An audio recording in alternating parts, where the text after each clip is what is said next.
Now, why would anyone put two humanoids in a ring and let them swing at each other? When was the last time you swung at someone? Way back. Don't want to really? recall Really? that. With my little brother.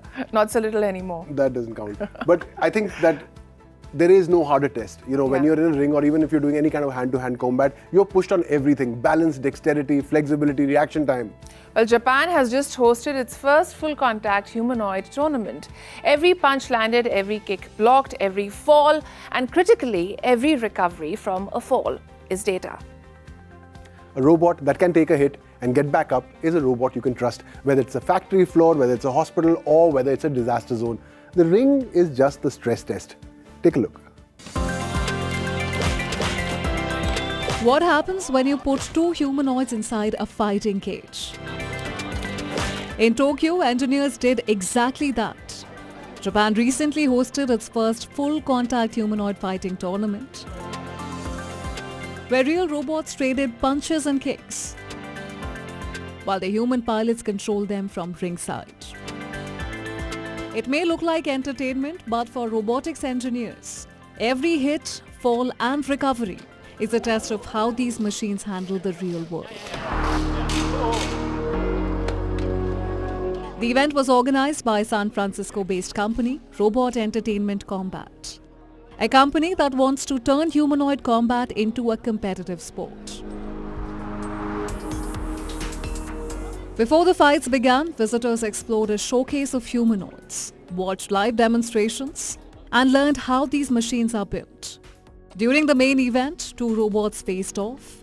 One in red, the other in blue entered the cage. Each was operated by a human pilot who controlled the robot using a handheld controller from outside the arena. Humans first operate the robot, and the robot learns by observing and imitating those actions. Through repeated cycles of imitation learning and reinforcement learning, I think there will eventually come a point where the AI or the robot itself starts moving and acting independently. Unlike industrial robots, humanoids have to keep their balance while their environment is constantly changing. This is what makes combat an interesting test. Every kick changes the robot's center of gravity, every push requires it to stay upright, and every fall reveals what still needs improvement. Because these are bipedal robots, like humans, the hips take the most stress. Many of them develop hip problems, and once the hips fail, the robot can't walk anymore. That's one of the reasons these robot battles are so costly.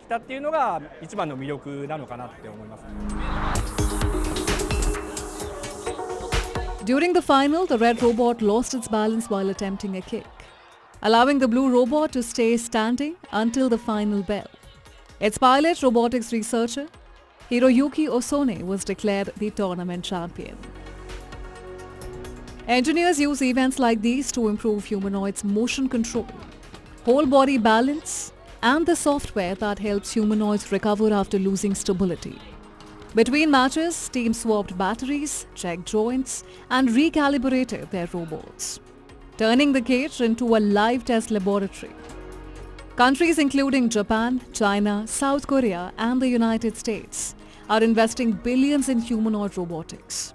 Their aim is not to build fighters, but machines that can work in factories, assist in hospitals, respond to disasters, or support an aging population. Right now, these robots are for entertainment, but I hope one day they will become something that will help support people in their daily lives. For now, they are learning inside a fighting cage, as every match is helping engineers build more capable humanoids.